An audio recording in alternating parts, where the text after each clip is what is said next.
बाह्य प्राणायामाचं प्रॅक्टिस करूया. बाह्य प्राणायाम म्हणजे काय? बाह्य शब्द काय आला? बाहेर. चला हे लक्षात आलं.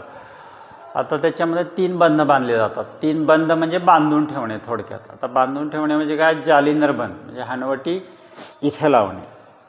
आता जालिंदर बंध हा लक्षात कसा ठेवायचा? जालिंदर नावाच्या ऋषीने हा बंध शोधून काढला म्हणून त्याला जालिंदर बंध म्हणतात. सोपं आहे की नाही? आता ह्या बंधाने फायदे काय होतात की थायरॉइड पॅराथायरॉइड ग्रंथीवर प्रेसिंग होतं. इथून जाणारी सेंट्रल नर्वस सिस्टीम आहे त्याच्यावर काही प्रमाणे ताण येतो आणि काही प्रमाणात बांधून ठेवतो. म्हणजे बांधल्यानंतर समजा एक फुगा आहे असा आपण दाबून धरला तर काय होईल? जेव्हा सोडेल तेव्हा मूळ स्थितीत येण्याचा प्रयत्न करतो. तसं आपण हे बंध बांधल्यानंतर त्या अवयवाला काही प्रमाणात रक्ताचा पुरवठा थोडासा 2-3 सेकंदाचा 4 सेकंदाचा आपण दाबून धरला आहे. आता काय तिथं आवश्यकता काय? ब्लडची आहे. हृदय आपलं फेकत असतं.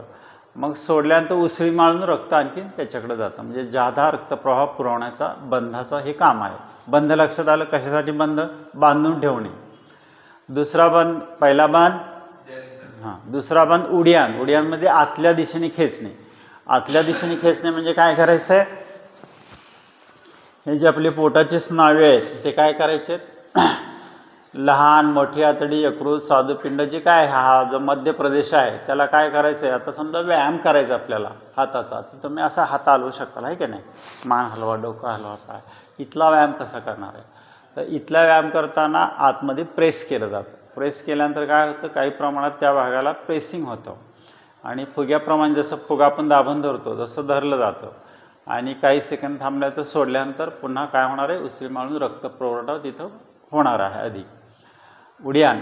उड्डाण म्हणजे आतल्या दिशेने वरच्या दिशेने खेचलेला उड्डाण बंध. तिसरा बंध येते मूलबंध. मूलबंध म्हणजे काय? आपली शौचाची जागा गुदद्वार. हे लक्षात आलं?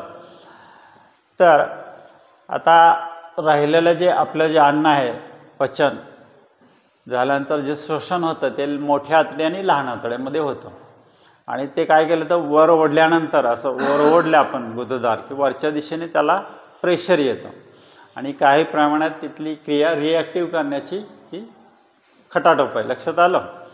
आणि आपल्या शरीराचं उगमस्थान कुठं आहे?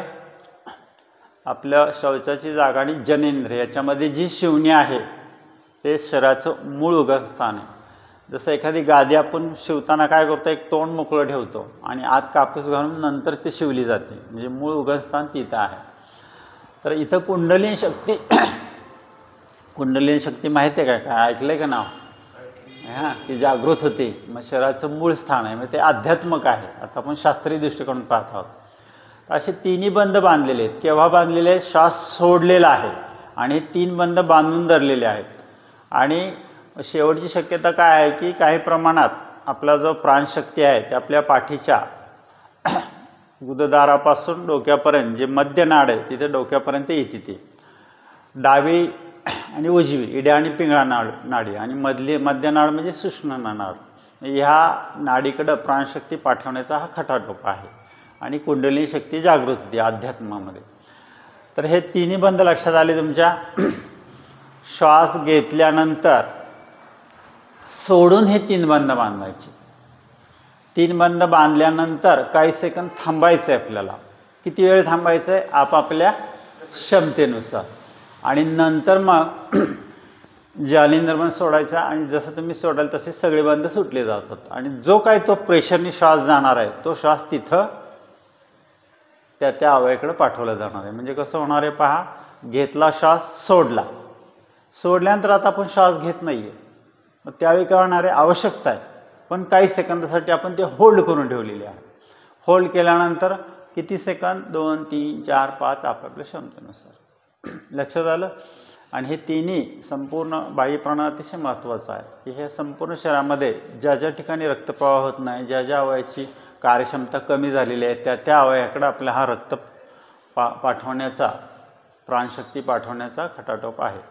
आता सगळ्यात महत्त्वाची गोष्ट आहे की हा प्राणायाम कोणत्या व्यक्तीने करायचा नाही? ज्यांना हाय BP आहे, दुसरा ज्यांना दम्याचा त्रास आहे आणि तिसरं ज्यांचं नुकतंच हृदयाचं ऑपरेशन झालेलं आहे, हार्टचं सर्जरी झाली, अशा 3 लोकांसाठी हा बाह्य प्राणायाम करायचं नाही, कारण श्वास रोखण्याची क्रिया करायची नाही.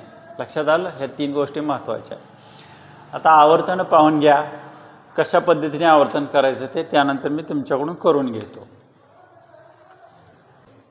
बैठक असता ताट ठेवल्यानंतर दीर्घ श्वास घेणार आहे, घेऊन मी सोडून 3 बंद बांधणार आहे, काही सेकंद थांबणार आहे आणि मग सोडणार आहे. पाहून घ्या आवर्तन.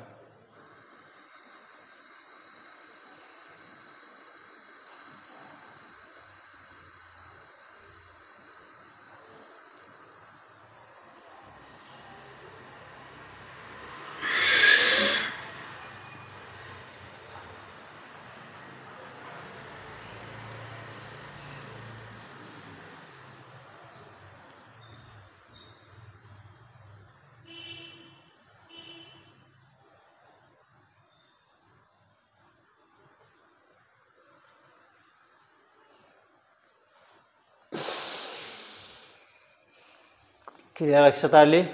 केव्हा श्वास घेतला, मध्ये काही होल्ड केलं, होल्ड केल्यानंतर आपापल्या क्षमतेनुसार हे होल्डिंग करायचं आहे. 2 सेकंद, 3 सेकंद, 4 सेकंद. पुन्हा एकदा पहा. 3 आवर्तन झाल्यानंतर मग तुमचं घेऊया.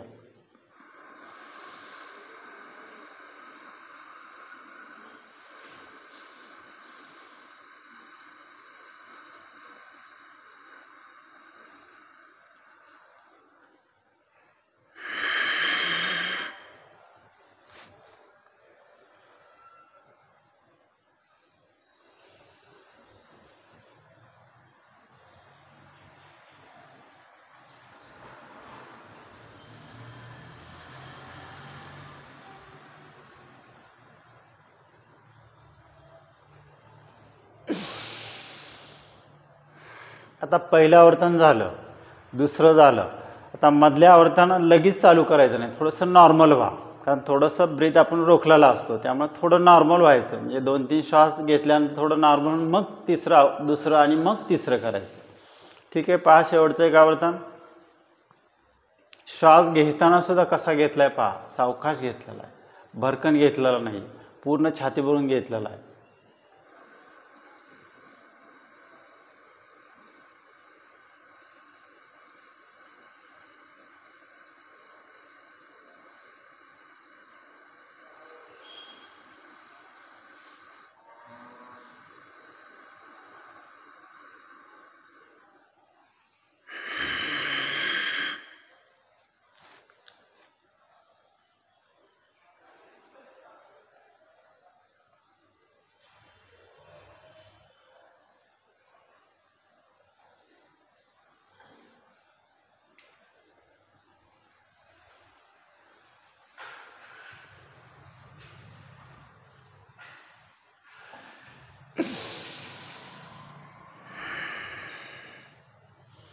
थोडं ब्रीथ नॉर्मल करायचं आणि सोडून द्यायचं. अशा पद्धतीने 3 आवर्तन होणार आहे. मधलं टायमिंग पुन्हा एकदा लक्षात घ्या. मधलं टायमिंग किती आहे? आपापल्या ब्रीदिंग करा. एक वेळ अशी येते की थोडंसं गुदमरायला होतं, तर त्यावेळी पटकन आपला हा श्वास वर घेऊन. आता काय केलं पहा, पहिल्यांदा दीर्घ श्वास घेतला, संपूर्ण शरीराला ऑक्सिजनचा पुरवठा केला. आता शरीराला आवश्यकता काय? निगेटिव्ह बाहेर टाकायची आहे. मग काय केलं? प्रेशरनी सगळी हवा बाहेर टाकून टाकली निगेटिव्ह. आता होल्ड केलं. आता पुन्हा शरीराला आवश्यकता काय? अधिक ऑक्सिजनची गरज आहे, पण आपण काय केलं? होल्ड केलं. होल्ड केल्यानंतर थायरॉइड पॅराथायरॉइड ग्रंथीला प्रेस केलं, मज्जासंस्था उत्सर्जित केली, लहान आतडी, मोठी आतडी, यकृत, स्वादुपिंड यांना आत प्रेशर दिलं आणि मोठ्या आतड्याखाली गुरुद्वाराच्या दिशेने वर खेचून धरलं. आता हे सगळं लॉक आहे. किती सेकंद? 2, 3, 4, 5, 6, 7 तुमच्या क्षमतेनुसार. आता याला आवश्यकता कशाची आहे? शुद्ध रक्ताची. पण आपण काय केलं? होल्ड केलेलं आहे. आणि मग ते होल्ड केल्याने आवश्यकता आहे, अजून हवं आहे मला शुद्ध रक्त पाहिजे, पण आपण होल्ड केले. आणि जेव्हा आपण हे वर घेतो त्यावेळी काय होणार आहे? ते संपूर्ण रक्तप्रवाह उसळी मारून त्या अवयवाकडे जाणार आहे. अशा पद्धतीने हा बाह्य प्राणायामाचा प्राणायाम हा महत्त्वाचा आहे, डेली करणं महत्त्वाचं आहे, पण आपापल्या ब्रिदिंग कॅपॅसिटीनुसार हा होल्डिंगचं टायमिंग ठेवायचं. ठीक आहे? हरिओम. आता आपण 3 आवर्तन घेऊन थांबूया. चला, बैठक असतात ताट ठेवा. सगळ्यांनी ठेवली ताट? हां. डोळे बंद ठेवा. दीर्घ श्वास घ्या, सोडा, रोखा आणि आपापले 3 बंद बांधा.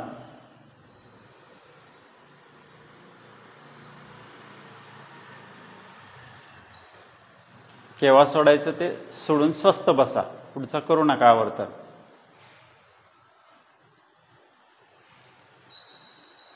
दुसऱ्या आवर्तनासाठी स्वस्थ बसा, करू नका. हां, आता दुसरं आवर्तन करताना काय करा, तुमचं तुम्ही करा, कारण मी श्वास सोडा म्हणले की तुम्ही सोडला जाईल. चला आपापलं आवर्तन करा, दुसरं आपापल्या पद्धतीने करा.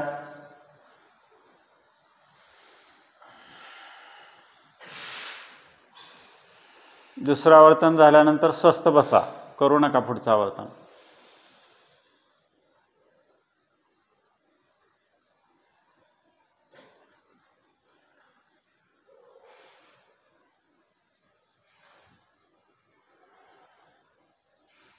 तिसऱ्या आवर्तनासाठी स्वस्थ बसायचं. आता तिसरं आवर्तन करताना काय करायचं आहे, सगळ्यांनी टी-शर्ट वर घ्या. पोट आत गेलेलं कळत नाही मला.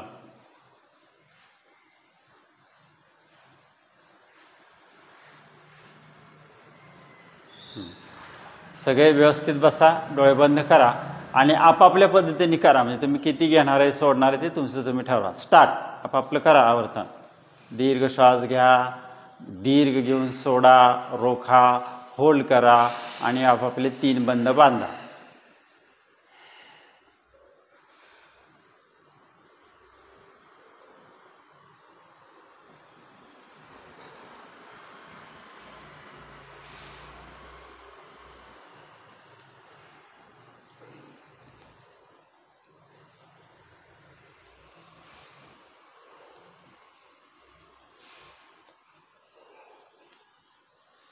झाल्यानंतर रिलॅक्स व्हा.